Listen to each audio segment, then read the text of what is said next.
And hopefully we are now recording. I know you've been placing your name and your organization in the chat box, but that's mainly visible to me and to Jessica. So we kind of want all of you to know who we have joining us today. So I am going to attempt to launch a poll and have you take a few seconds just to answer what your primary role is at your organization so that we can get an idea of who is with us.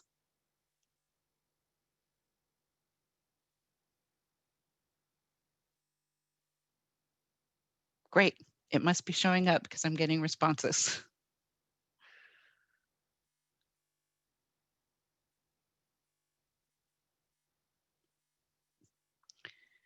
I'm going to give us, oh, I can see how many have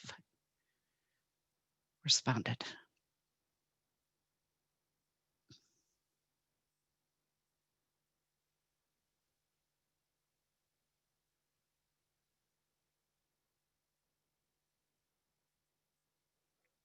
I'm going to give you about 5 more seconds because it looks like the majority of you have responded.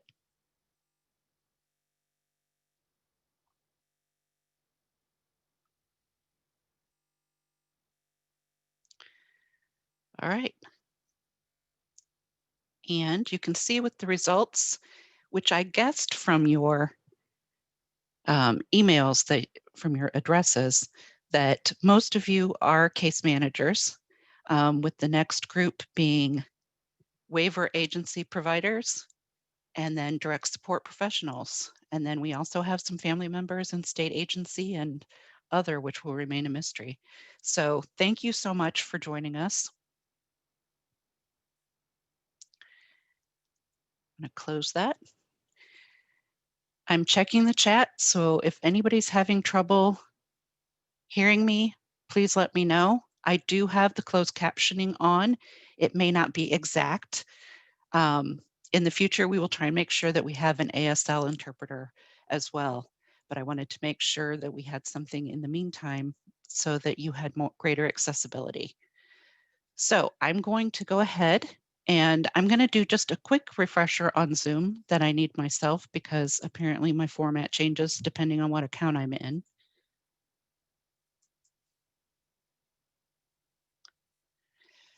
So most of you found the chat box. If you're not familiar with the Zoom setting, this shows you some of the various controls. Since we have so many participants, I do have the audio muted. You've probably already found the chat button. We're going to have a question answer period at the end of the meeting. But if you want to write out your questions as you think of them, feel free to do that in chat. If we happen to run out of time or can't get to them all, we'll create an FAQ document that we can disseminate later. I also added, a list of the Zoom phone numbers in the chat box. So if you are having internet issues, you can call in. Hopefully my own internet is going to cooperate with me.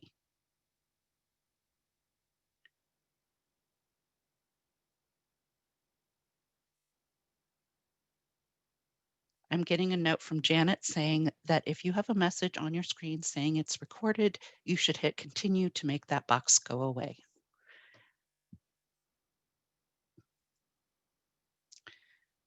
So, welcome to Finding the Balance, a shift to person-centered practices. Before we dive in, think about the first time you got into a car to drive by yourself. What do you think your parents were thinking? Do you think they were like this?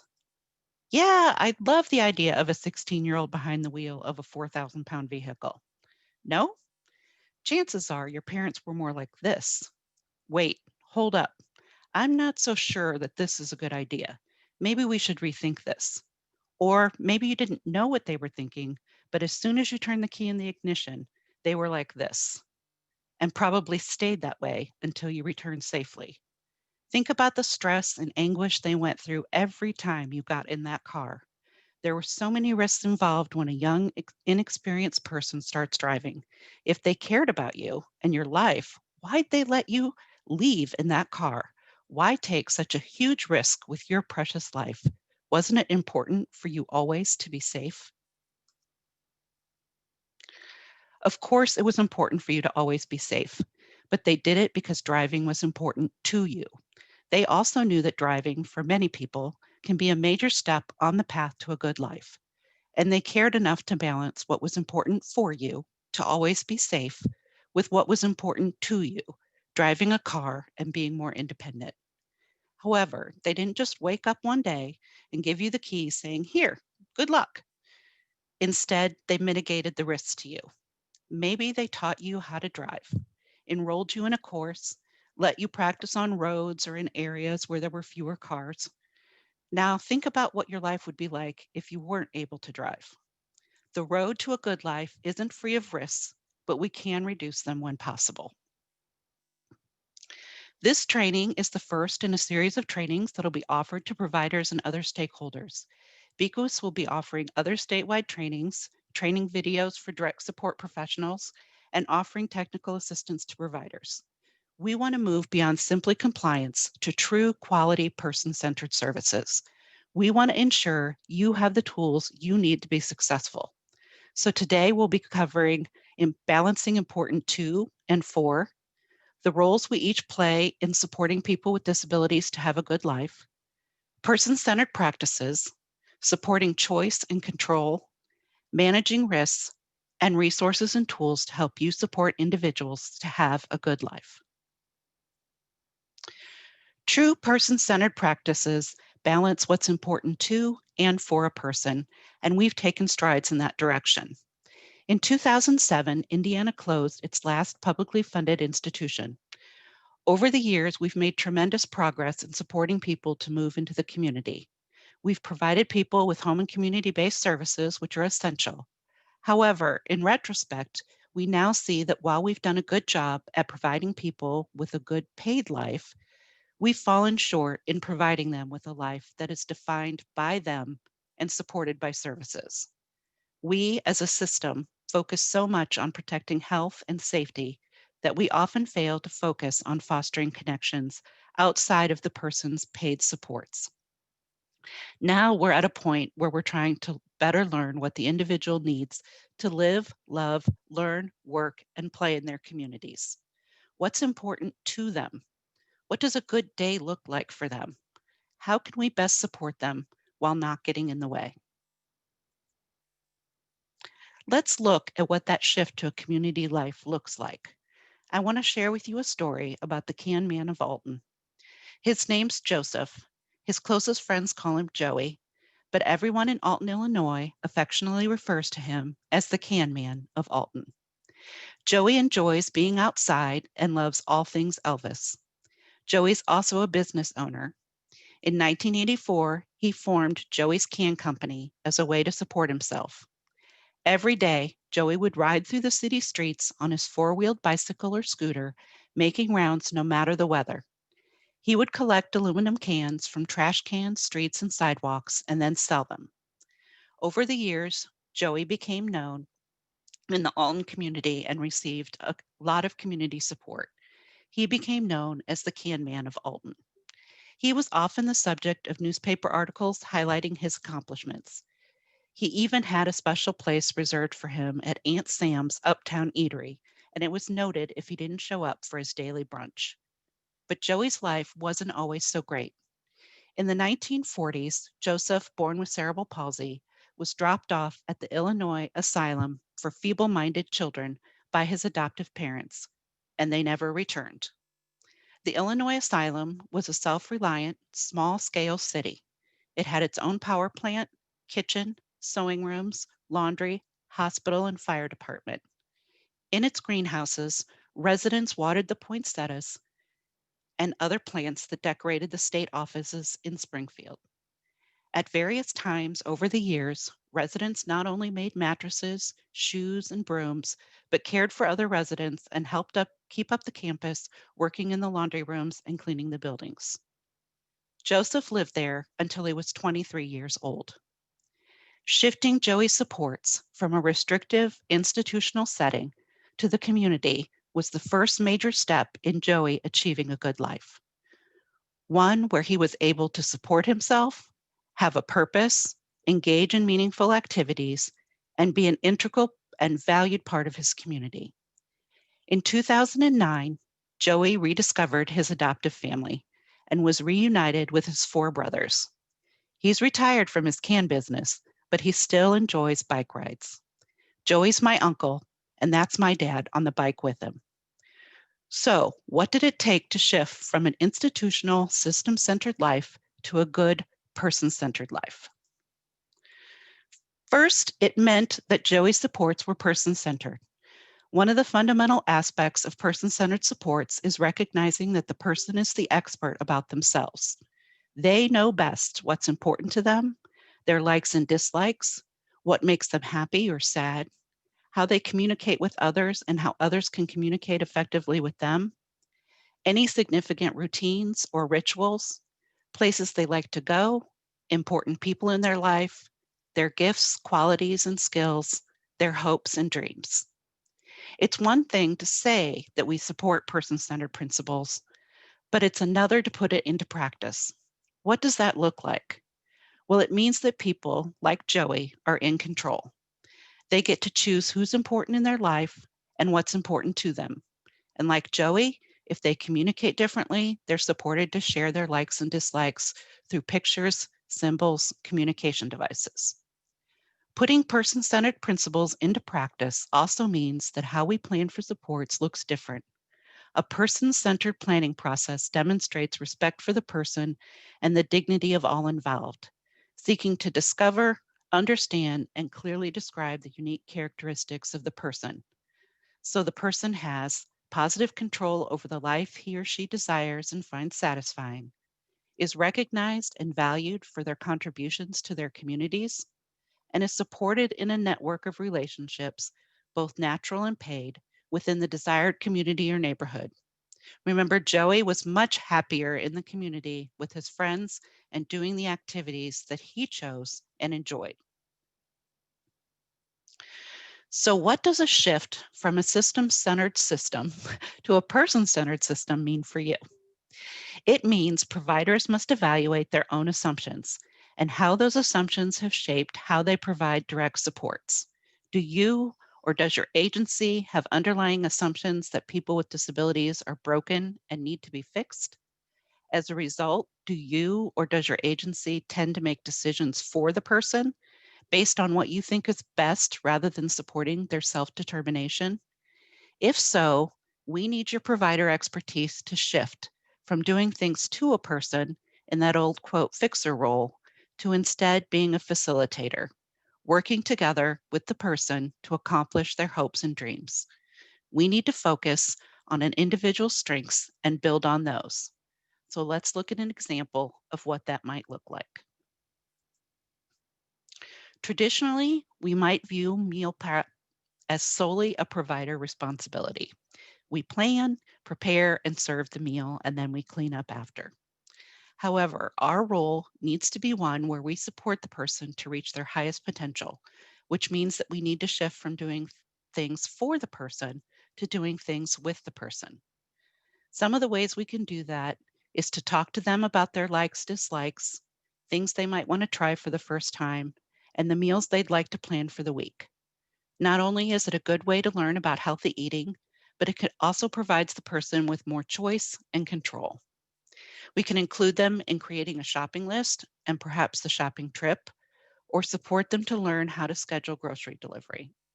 Support them to be as independent as possible in preparing the meal, maybe through a sous chef role, semi prepared items, or meal kits. We can facilitate setting the table by creating a place setting they can replicate. And when the meal's over, support them to clean up.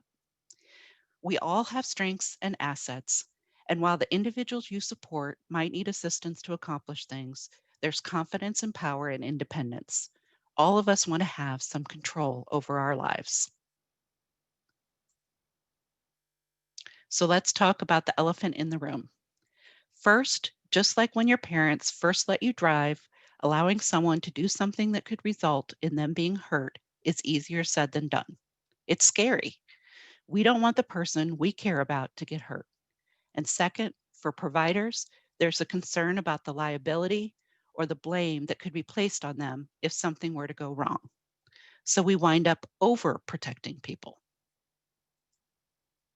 It's easy to think that overprotecting someone is the right thing to do, but it's a system-centered way of thinking. And ironically, the person still winds up hurt, just in a different way.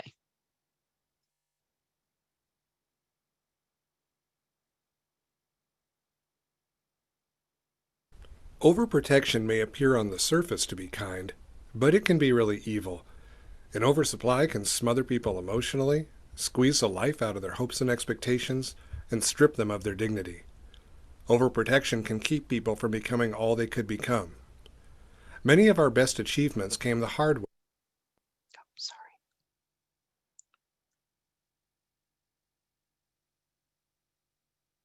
We took risks, fell flat, suffered, picked ourselves up, and tried again. Sometimes we made it, and sometimes we did not. Even so, we were given the chance to try. Persons with special needs need these chances too. Of course, we are talking about prudent risks. People should not be expected to blindly face challenges that, without a doubt, will explode in their faces. Knowing which chances are prudent and which are not, this is a new skill that needs to be acquired. On the other hand, a risk is really only when it is not known beforehand whether a person can succeed. The real world is not always safe, secure, and predictable. It does not always say please, excuse me, or I'm sorry. Every day we face the possibility of being thrown into situations where we will have to risk everything. In the past, we found clever ways to build avoidance of risk into the lives of persons living with disabilities. Now we must work equally hard to help find the proper amount of risk people have the right to take. We have learned that there can be healthy development in risk-taking, and there can be crippling indignity in safety.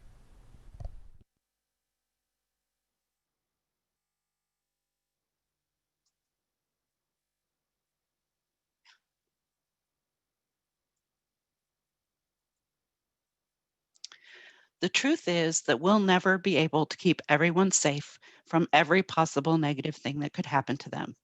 And in the process of overprotecting them, we take away their life. We have to do better. So, what do we do? Well, just like your parents lessen the chances of you being hurt when you first learn to drive by educating you, practicing, providing feedback, there are things you can do to lessen the chances of a person you support being hurt as they pursue the things that are important to them.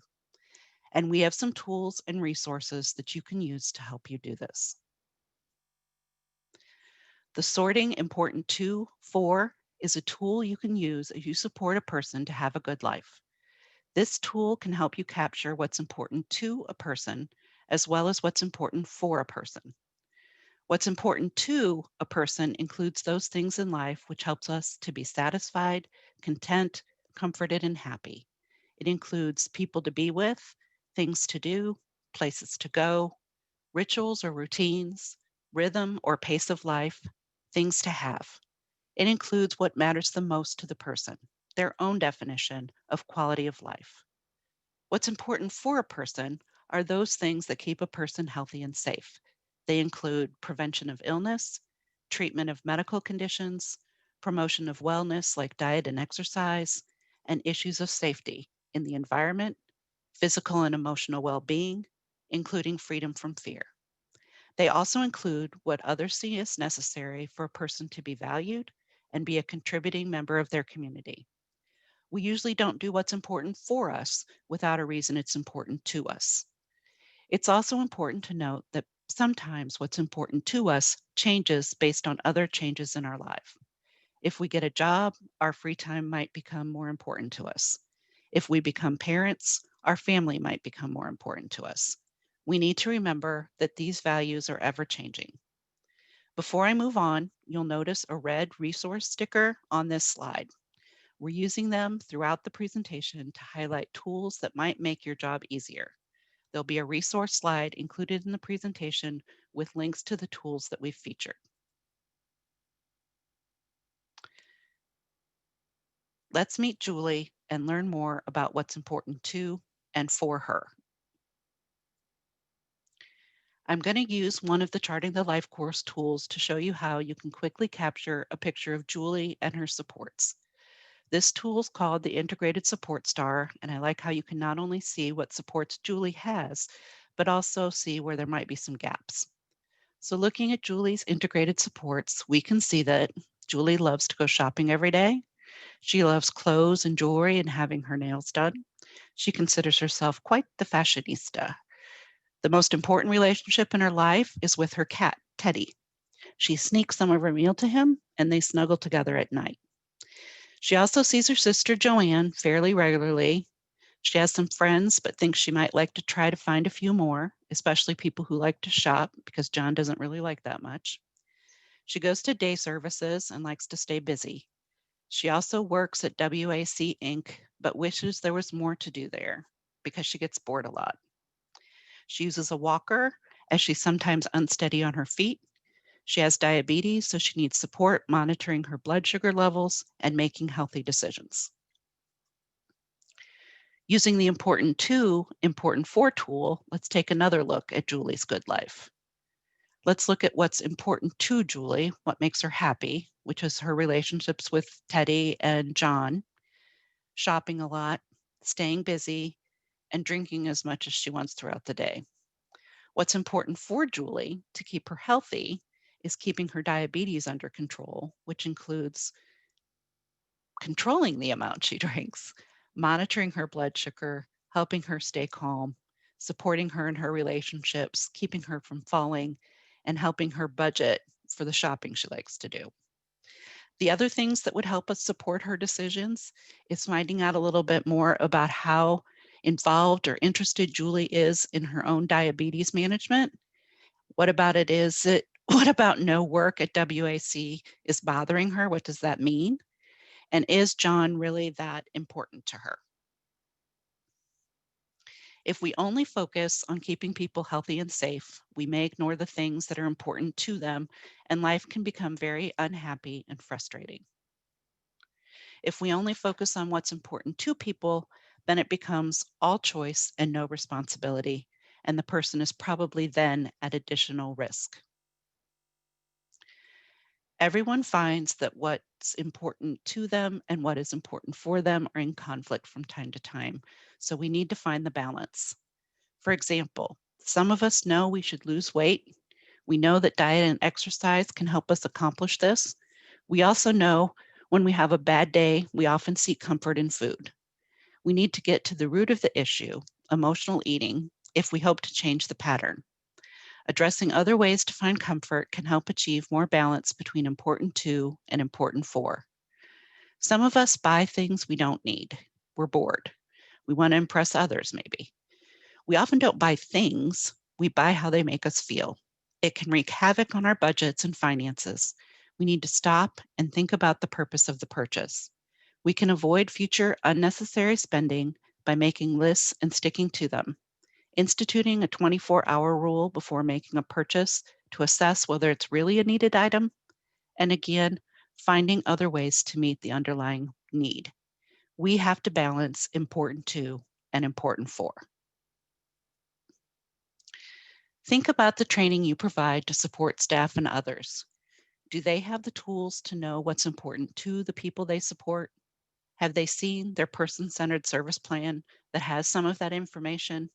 And do they know how to tell others if there are things that are important to the person that aren't being addressed?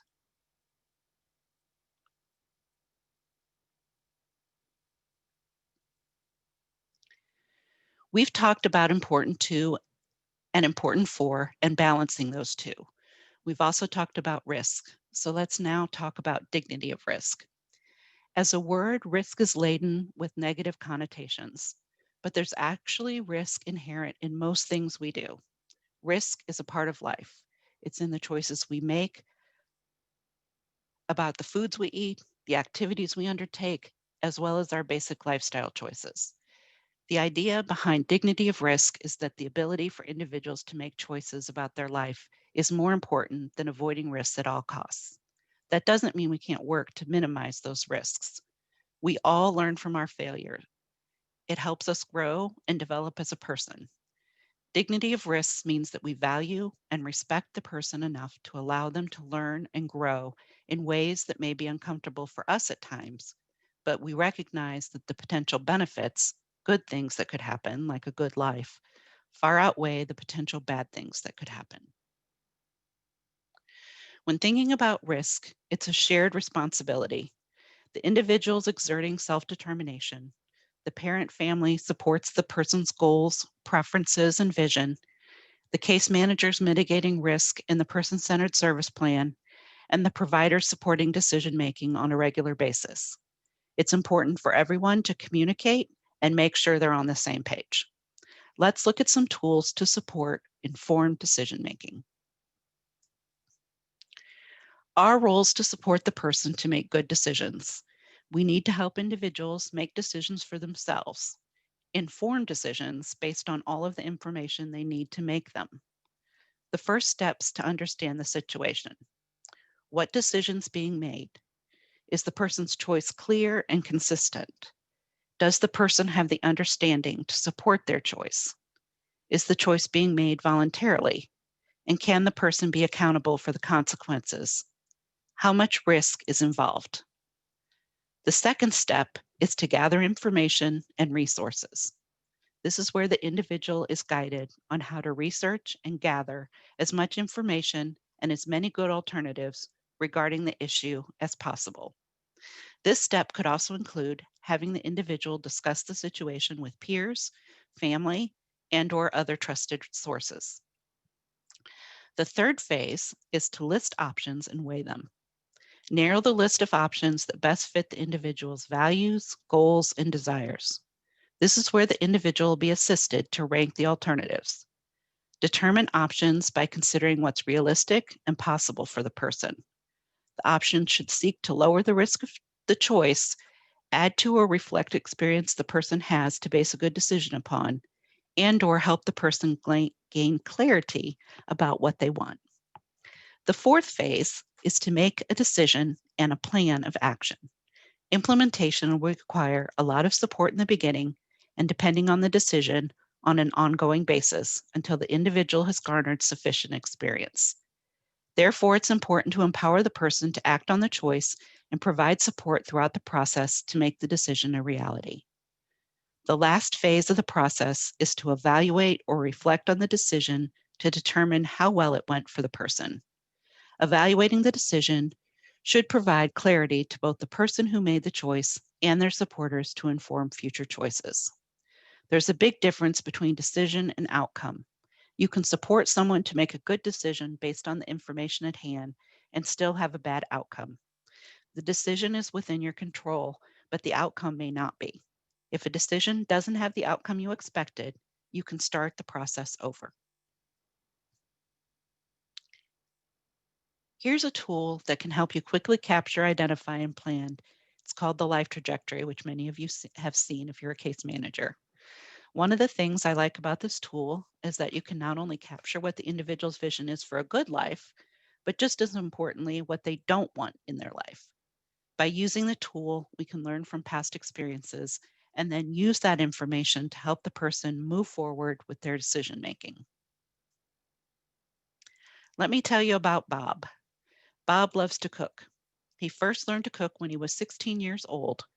If you love to cook or bake, then you know that sense of accomplishment that you feel when you mix flour, sugar, eggs, and the end result's a cake. It's a great feeling. But what if you had to wait for someone else to help you cook because they were afraid that you wouldn't measure things correctly, or you'd forget to turn the oven off, or you'd put a pot holder too close to the stove? Would you want to have to wait for someone else every time you wanted to cook? No, neither does Bob.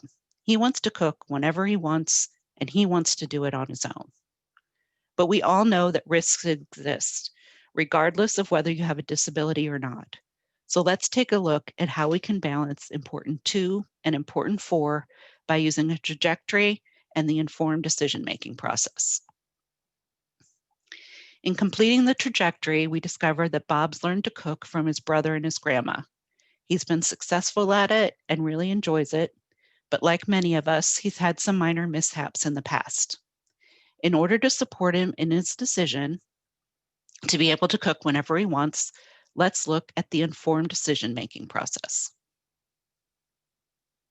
In this process, promoted by the National Alliance of Direct Support Professionals, You work together with the individual to support their decision making.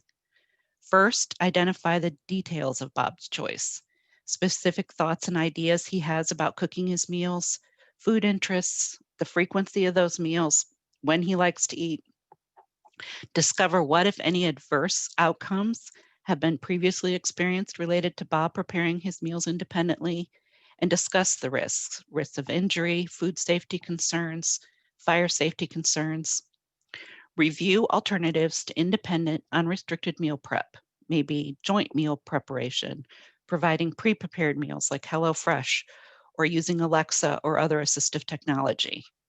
Affirm Bob's choices, informed consent, that he wants to prepare meals on his own whenever he wants.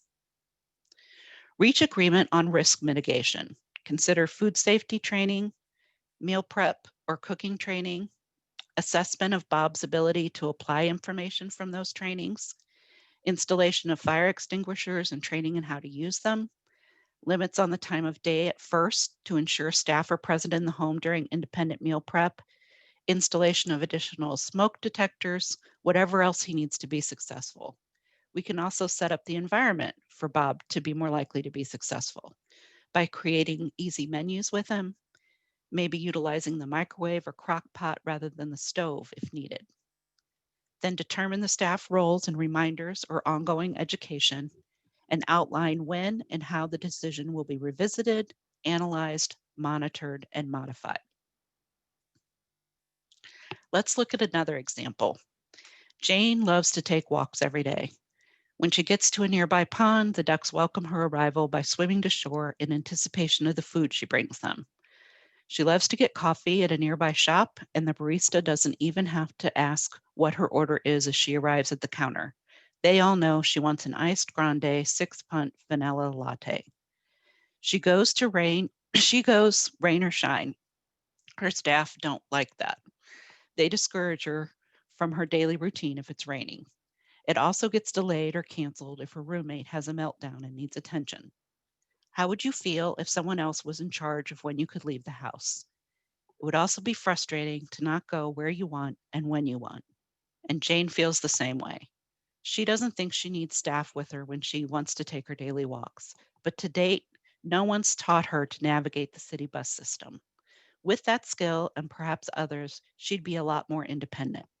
Let's look at how we can support Jane's vision through the informed decision-making process. Again, we'll work with Jane to support her decision-making. We'll identify the details of her choice. What's the extent of the navigation, where, how often, and what, if any, resources are required.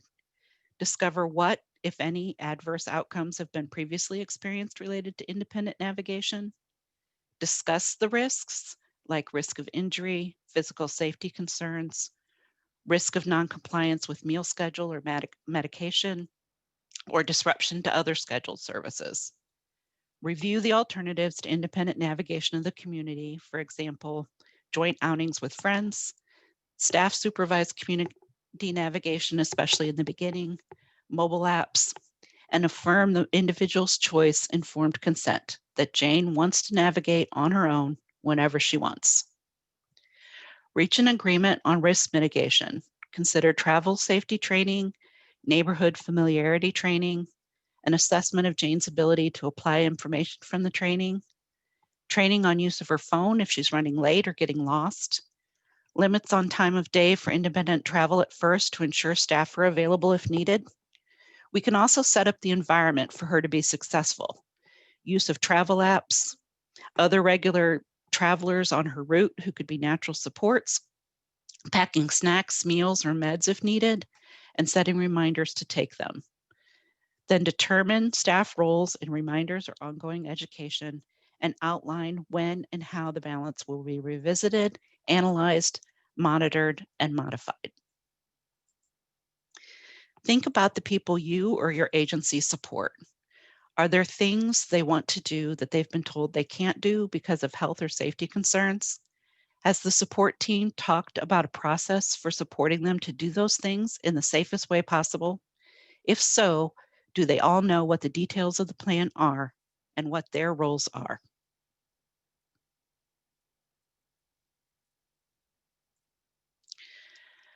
Another tool I've found to be helpful in balancing important two and four is the what's working, not working tool. What I like about this tool is that it can help the support team look at what currently works and makes sense from the individual's perspective and staff's perspective, and then what doesn't work or make sense from those same different perspectives. What should stay the same and what needs to change. Going back to Julie, she likes to go shopping. She enjoys time with her sister Joanne and her cat Teddy. She doesn't like the fact that there are limits being placed on what she can buy and what she eats and drinks. Staff can support her decisions by helping her create a budget and a shopping list to manage her money better. And she might also use a debit card with a limited amount of money on it to help control her spending. Staff can discuss with her the activities at WAC, and if they can't be modified to better meet Julie's needs, help her find another agency. Staff can support Julie to monitor her health and blood sugar. She can learn to weigh her food, monitor her blood sugar, take and record her insulin. Staff can be trained to know the signs of low high blood sugar and help Julie recognize those as appropriate. One of the reasons we're offering various tools to help you is because people are all different and their situations are all different. So there isn't one single tool that's perfect for every situation or every person. The 4+1 questions is another tool that can be helpful in balancing important two and four. What I like about this one is it's pretty easy to use. The 5 questions help you quickly reflect on past decisions in order to make better decisions in the future. The 4+1 is not only beneficial for the person, but also the organization. It's important to reflect on the decisions that are being made in order to make better decisions in the future. It also increases learning. For the person, it provides a record of those things they've tried and their efficacy. Those who support the person are less likely to continue to do the things that aren't working. And figuring out better ways to support people are likely to happen faster. For the organization, everyone has a voice and feels listened to. Collective learning is gathered efficiently. It's a more effective use of meeting time, and it facilitates effective problem solving. Let's look at how a support team could use it to problem solve a sticky situation with one of the individuals they support, Maria. Maria likes art. She enjoys music and dancing. She goes out in the community with her quote group on outings to local parks, libraries, and malls. Lately, her staff's been increasingly concerned about her because sometimes when they're out, Maria races into convenience stores, grabs some high sugar snacks, and races out eating them, putting herself at risk of being arrested and wreaking havoc with her blood sugar. Let's look at how the 4+1 tool can be used to support what's important to and for Maria. One of the things the staff tried was having healthy snacks available to Maria during the day at her home, but she had no interest in those, and she still kept running into the convenience store when they were out in the community. When they looked at what was happening, they learned that Maria was looking for more control in her life, and this was one of the few areas where she felt successful asserting her control, even though it wasn't in a positive way. Once the agency realized that she was seeking control, they found a number of other areas where Maria could easily have positive control. So she was given more choices in her daily life: what to wear, choices about what to do during the day, like creating art and dancing, when to go to bed. She was supported to make the same choices we make every day. The issue with stealing from convenience stores stopped, and the team was pleased that they were better supporting Maria's need to have control. Staff made sure the information was recorded and shared with all of the other people in her life so any future staff would know how important it was to Maria to have choice and control. They were concerned that without this important information, the cycle could repeat itself in the future. Just because we're talking about providing as much decision-making power as possible, that doesn't mean there aren't limits. Choice has boundaries for everyone. There are laws imposed by society. We all have values about what is and isn't okay for me and for those that we trust. There can be a ripple effect where one choice creates boundaries on other choices, our relationships, our work, where we live. Some are limited by how much time or money we have available, and we all need to consider the risks involved. The difference is when the boundaries are set for the convenience of the system, that they limit choices that meet the meet the person's desires because of operating hours, staff available, policies or procedures. That's not a reasonable boundary. Think about some of the boundaries that are imposed on the people you support. Are those boundaries system-centered, based on the assumptions that people are broken and need to be fixed, or person-centered? And how can you remove any barriers that exist? The goal is to get to yes whenever possible. Using some of the tools we've shared with you today, we hope will help you reduce the possible risks and support an individual's choices and visions for a good life. And in the process, your support will open the doors for individuals with a disability to live, love, learn, work, play, and pursue their dreams. You'll be empowering them to have a life, a good life, their life. We can't change the system without you. So we want you to know that we're here to help you in supporting individuals to live their best life. If you need additional information, please contact us. We're here to help. You can find the tools featured in this presentation at the following links, and we'll post them with the recording of the training so that they're hot linked. If you'd like to take a deeper dive, these are some of the resources we referenced when creating this presentation.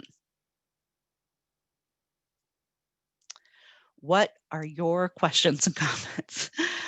Please remember to protect HIPAA when asking questions as much as possible. If we can't get to all of them, we'll send out a Q&A as a follow-up. Also, please take a few minutes. I'm going to put up a poll, which is an evaluation. We want to know what's important to and for you as we plan more of these. And I want to thank you for joining us. I am going to keep you muted just because there's almost 200 people. But Jessica's going to join me in trying to answer some of the questions. So here is the poll, and we will go through some of, let me see if I can find the second one.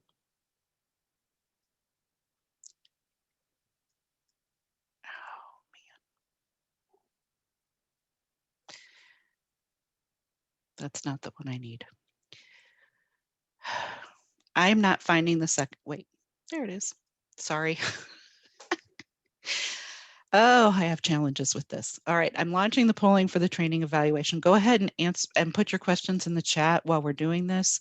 I just wanted those of you who weren't interested in staying a chance to please let us know how this went, so we can improve future ones. So if you could just take a few seconds before you leave, we'd appreciate it.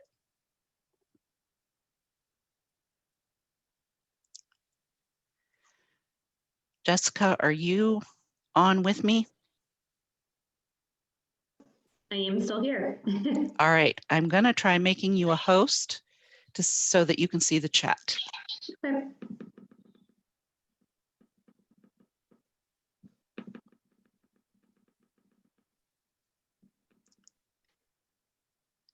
Okay, so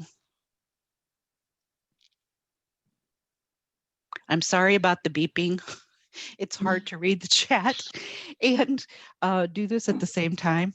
So I can go ahead, we can fix this. I can always record it again separately to make sure that you've got a good copy when you go back to look at it again. So I apologize for that. We've got a comment that if Maria has autism, she may be having issues with impulse control related to autism dyspraxia. So it might not be an intentional behavior, but seen as such. So the individuals need staff that understand this is a body issue and they can learn about co-regulation. And she would be happy to share some resources about this. So I will follow up with that participant and get those resources. I am compiling a library of resources for everyone. So if that's something that you're interested in, I can make sure that I have that and we can share that with all of you. I've got your emails from registration. So I've got another question. How do we get the providers involved, as it's very hard to get them to give information regarding what the individual wants? The question was, Jennifer, how do you get providers involved? Is that Yes. what you said? Okay. So I don't know if this is coming from, I think I'm not sure if it's coming from a case manager or a person, but I think it's just it's conversation. And I think the tools, there's another question that was coming in about tools. I think, as Jennifer, we're providing the tools. I think a lot of it is just having conversation as well, right? I think people become where there's certain like checklists they have to do, but I think it really is just talking to individuals, talking to their families, keeping that open communication and sharing information, I think is really key to. And I think with providers working with teams, I think it's everyone's responsibility, right? It's really not pointing a finger. It's really that to help someone live a good life, it really is everyone on the team's responsibility to really pitch in and communicate with the individual and help them determine or help them live their best life. Yeah, and I didn't mention that I'm also the mother of a child with disabilities who had waiver services her whole life, and she communicated differently. And so it wasn't a matter of just being able to ask her. We really had to watch her body language and how she was reacting to different things. And it was something that we kept a running list of. I think if you think of the person-centered planning as a one-time shot and you get as much information at the meeting and then you don't add to it. That's why some of the reflection questions I asked were kind of to think about this on an ongoing basis and making sure that everybody has an opportunity to share, because my executive director gives an example of how when talking to an individual, they had no idea that the individual enjoyed roller skating, but the DSP knew that she liked roller skating. Nobody else had communicated it, but there were roller skates in her closet because it was something that was important to her. So I think it's, we do all have a role to play. And as we get some of that information, it's really important to share that with everyone and to be open to different ways that the individual might be telling us that and sharing that information. Yeah, and I think, as Jennifer pointed out, that document is really a living document, right? And that it's not necessarily set in stone. I mean, I think things can change and conversations are constantly occurring. There was a comment about with staffing shortages, sort of, and look in talking to individuals and what they want to do during the day.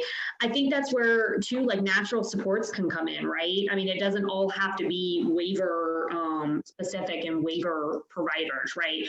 What's available, what's in that person's life that's maybe was going well, maybe, or used to be going well. What are sort of those natural supports that are available that can assist in throughout the day? I think is also something to take a look at as well. Okay, I see a lot of who everybody is at the beginning, but not a lot more questions. Does anybody else have questions? I know a lot of this is just kind of digging in and trying and seeing what works best for you and for the individual. I think it's difficult to say that this is the one thing that's going to make this possible. That's why I tried to give you a variety of tools so you can figure out what learning style everybody has and what makes the most sense to you. But we're really trying to help shift so that we're not so focused solely on health and safety, to the extent that we're really creating barriers to the individual having choices and being able to do some of the things that we might consider a little bit risky, because we all do that every day, like the example of driving the car. I don't know how, my daughter didn't get to the point where she could drive a car, but that's a scary thing to let someone go out and drive a car. So it's looking at how we mitigate the risks as much as possible so that they can still have those choices and define what's important to them. Do you see other questions, Jessica? I do, yeah, and Jennifer, this might be from a family perspective something you could address. I think just based on your experiences, is how do you implement this with families who have gone through traditional services over the years and are happy with how things are and are not interested in going through a new process? I think as far as person-centered planning, I would hope that they've been doing that all along. It just might not be with the life course tools. And I believe the state just wants to ensure that everybody is being person-centered, that it doesn't necessarily have to be the exact life course tools if you have other ways of still capturing that information so you can create the person-centered plan.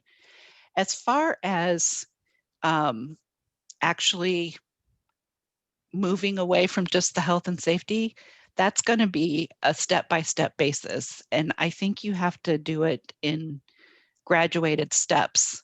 I'm not going to, if I feel like I can't ever leave my child alone during respite because I'm not comfortable with the person who's there, that they may not have all of the information available, or just because I am a mom and tend to be overprotective, I always suggest trying it in little baby steps or whatever their comfort level is, both the individual and the parent or guardian. If you're going to leave them first, just go in the other room and watch a favorite TV show. So you're still in the room if they need them and in the house, but you're getting the break that you need through respite. Or maybe the next step is you take a 20-minute nap or a 30-minute nap and realize that the world doesn't fall apart, which is hard as a mom sometimes to admit. And then maybe you just take a walk around the block next and you have taught the individual how to FaceTime so that you have a comfort level with that. And then the next step is you go grocery shopping for a half an hour. I think if you try and do all or nothing right off the bat, that's really challenging. And that's a lot harder to do for a lot of people. And so if you can introduce it in steps, which is a lot of what the informed decision making was trying to get at too, is maybe in the beginning, it's fading supports. And I would get to the root of why too. If, is it a matter of they don't think people are trained enough? Is it a matter of they're just not comfortable with it? Is it more, like my own personality is what's preventing it? And then, helping them. This was difficult for me as a mom. Grace had gone through a lot of challenges in her life. I didn't want to set her up for failure when she'd already experienced a lot of those. One more was not on my to-do list. But we did it in small increments and in ways that she could fail, quote, safely. Learning to put her arms out when she would fall. We'd have pillows there in the beginning so she wouldn't hurt herself. So I don't think it's like the one slide points out, choice has boundaries. It doesn't just become a free-for-all, but we want to make sure that we're giving them as many opportunities as possible. I hope that answered it. Yeah, and I think, as Jennifer stated, these are tools that we've shared that are used, right, and successfully. They're not necessarily requirements. I mean, if there are other things you guys have done, or please share them with us too that maybe we haven't seen. But these are really good tools too, just to get the conversation going, and making sure that the person's wants are being communicated, not just with maybe their family, but also with team members, and even communication is opening up, and people are maybe seeing things from a different perspective. Jennifer, I have a couple of questions on my chat. Okay. The first one is, we have an out-of-home house where individuals come to us for respite services.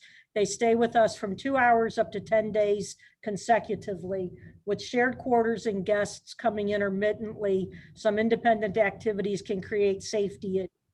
What do you suggest in a shared space like this with shared staff?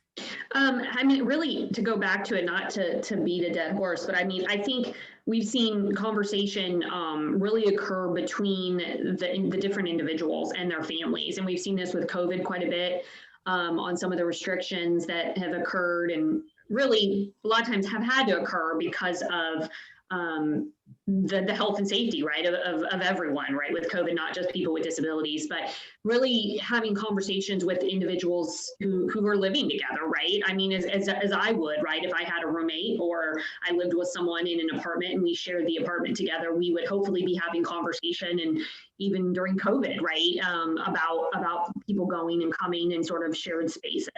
So I think there's nothing wrong with really having that communication between people who live together. and again, I know there's, and Jennifer mentioned this even when we were chatting about HIPAA and things like that, but I think people are sometimes afraid to talk, I think, and share information and really just have conversation about it. So I would suggest that, starting there. Okay. I have one additional question. If someone who has a history of eloping and then gets a community job, who is responsible for supervising on the job?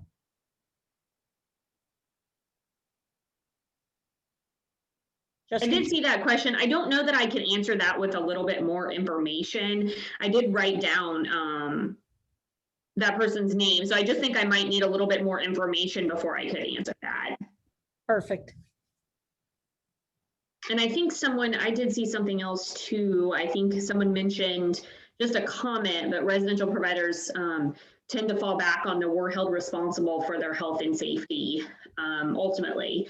So they continue to restrict. And COVID has highlighted that. So I think Jennifer mentioned that as well, that there are some things that, health and safety is very important, and no one is saying that it's not, but you really need to take into consideration what individuals want and in order to live their good life. And I think a lot of times we're restricting for reasons that maybe aren't necessary. And I think just really taking a hard look at some of those restrictions and having those conversations about, again, why is it occurring, and getting back to really digging into that a little bit more. And part of the reason we are offering this topic is because it is part of the home and community-based settings rule. So it's not just a philosophical shift. It really is what the Centers for Medicaid and Medicare are directing us to do as we shift the way we provide services. So it is going to be, there are going to be growing pains, and there are going to be challenges to the way we've always done things. But we've got to find a way. That's why we're trying to give you some tools on how do we do this, because the feds are going to ask us actually the opposite. Why are these restrictions in place? Because you need to be lifting them. So I think it's something we all have to start looking at, how we can achieve that balance. And it's not easy, but there has to be a way to try and give them as much freedom as possible. The fact that they're receiving home and community-based services shouldn't be an automatic restriction to what they're allowed to do. And I think we've seen some really good examples, and Jennifer shared some really good examples. I think one that comes to mind too, and Jennifer had asked sort of the why question, is we've seen, for example, restricting individuals maybe drinking, right? And I mean, that sounds like I want to have a beer or something like that at night and watch a TV show, right?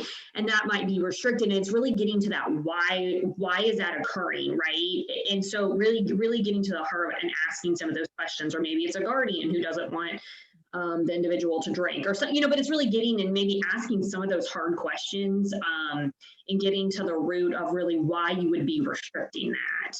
And I think that can be hard to do. And I think, as Jennifer pointed out, it's not always going to be easy. And they're not always going to necessarily be easy conversations, but need to occur. And I think a lot of that too, is it just, you're giving a flat, nobody can drink because you think that there's some unwritten rule about that? Or does that individual really have an issue with drinking? It is asking all of those questions. I think sometimes there's just a default. And part of one of the trainings that we'll probably offer in the future is looking at your own biases, the way that you were raised and what your cultural and your beliefs are, being part of your decision making, that you don't even realize you're doing, that you're just imposing some of the same things by the way that you were raised, because that's just second nature to you. So some of these things will be challenging that as well, what your own values are in the process. You can't, it's part of who you are. So it's just part of what you're going to bring. And so it's something where we're really going to have to reflect on the things that we're doing and the decisions that are being made, if they're really independent of that or not. Mm-hmm. Are there other questions? When I made you host, I lost all the questions, Jessica. Oh, you did? Okay, yeah. Someone had a question that was a good point about how do we ensure that individuals who struggle to communicate via speech have the supports needed and trained staff to make the individuals chosen mode of communication available all day, every day. And I think it's a great point, because I think we think, oh, you can only communicate with words, right? Which is obviously not true, right? Behaviors and mannerisms and facial expressions and everything. I mean, you're constantly communicating. So I think that really is, again, with those conversations, especially when you're having the team meeting and talking about making sure everyone understands how that person communicates, and that even if, we hear things like, oh, the person attended their team meeting, right? So they were participating. Well, just because someone's sitting there at a team meeting for an hour, were they really participating? Did they feel like they could participate? Did they feel like what they were going to say was being listened to and valued? So I think it's again, having those conversations of who really knows the person. As Jennifer mentioned, she knew how her daughter communicated, right? And maybe if I met her daughter, I wouldn't necessarily know that right away, right? So she's sharing that information with her daughter's staff and the people who care about her daughter, or who are learning about her daughter. So I think it's really just making sure that you're getting all the information too from people who really know that individual, and that the individual obviously themselves is sharing how they like to communicate.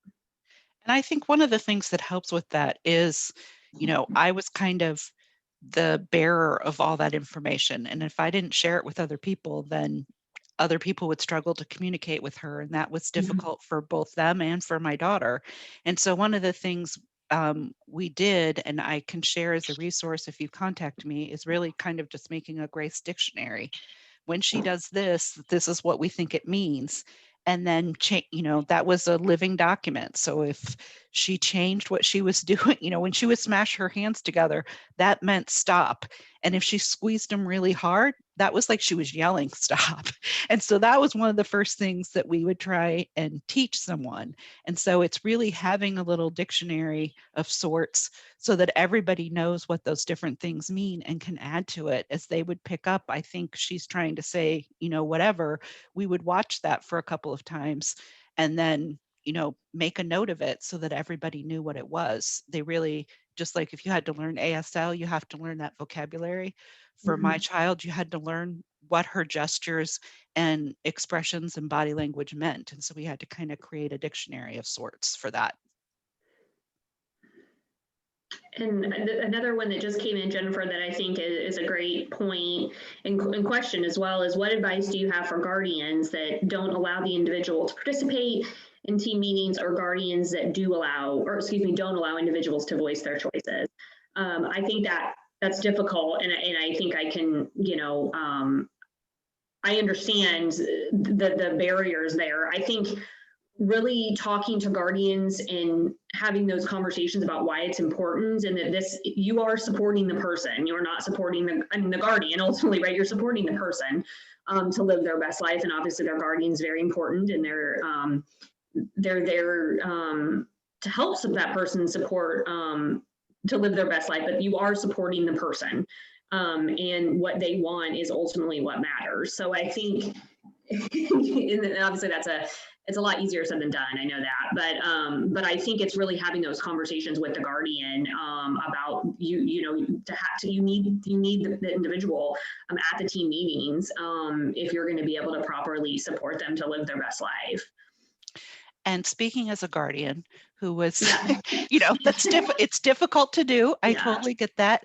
I think one of the things that might be helpful is for you to connect them to other parents, either through the ARC or About Special Kids or support groups in the area, Family Voices, any of the parent groups that exist, Down Syndrome Indiana.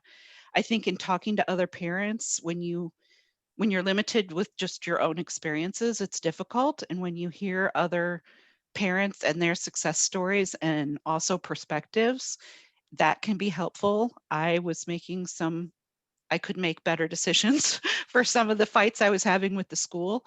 And once I got that added perspective, it helped me really realize what I was doing. And unless I talked to somebody else, and it might not have been as readily accepted, even if it was a professional or someone saying it versus a family member. And the other thing that was really helpful to me to open my eyes was, listening to leaders in the field like Al Condalucci or others that that have information out there. And then also talking to self-advocates, because my daughter did have challenges with communication. I really didn't spend a lot of time until she was born with people with disabilities. You know, smack my hand, shame on me, but it was just my life. And so, you know, being at the self-advocates becoming empowered events, or going to the picnic that SAI has, or, you know, going to different events and really hearing from self-advocates, that can be really powerful. And again, add another perspective that you may not have. I share a story. When I went to the SABE conference, I was helping two individuals whose caregiver was in the hospital get to the airport, and they found out I was a mom, and their first question to me was, "Are you going to get guardianship?" Because my child wasn't that old yet. And they gave me all the reasons why they didn't think it was a good idea from their perspective, which was totally different than a professional's perspective or even another parent's perspective. And it doesn't mean that's exactly what I was going to do, but it helped me see their viewpoint. And so I think all of those things can be really helpful, because you just don't know what you don't know. And until you talk to other people and get different perspectives, you're going to do the best that you can with the information you have. And so the more information you have might help you make different decisions. I think, as Jennifer said, that we have additional resources for people. If I think Jennifer has, I don't know if your email or BQIS help would be the best way to probably go, but if we can obviously direct you to certain resources that you could then direct families to, or individuals to connect with different families and talk, right? And just have conversation and see how other people handle certain situations and get maybe a different perspective. Yeah, my email is in the registration. When you registered, it had my jennifer.akers@libertyhealth.com. And I also follow the same pattern at the state, jennifer.akers@fssa.in.gov, or just the BQIS help will get redirected to me. I think, Jennifer, that's it. There's a couple other questions, but we will keep track of these. And I think some of them it might be better to address offline, that are more specific questions related to Medicaid, some Medicaid billing things. So what we can do is we keep track of these. We have a copy of all the questions, and we'll make sure to address them to you guys individually. Okay, if that is it, if we need to make a better recording, I can do that. Otherwise, this recording will come out probably in a DDARS announcement or some sort of communication letting you know where it's housed, so that you can revisit it or share it with people who weren't able to view it. We'll send out a frequently asked questions if that's appropriate, or reach out to you individually, since we have your names with your chat questions and we can cross-check all of that. So thank you for joining us. We hope that this was helpful and that you'll join us for future trainings. Thank you. Yeah, and if you guys have any suggestions of certain topics that you think would be of interest to you or to others, please let us know. And again, you can email Jennifer directly, or send something through BQIS Help. We're always willing to hear from you guys and what would be helpful as you continue to support individuals. Thank you for all that you do. Thank you, guys.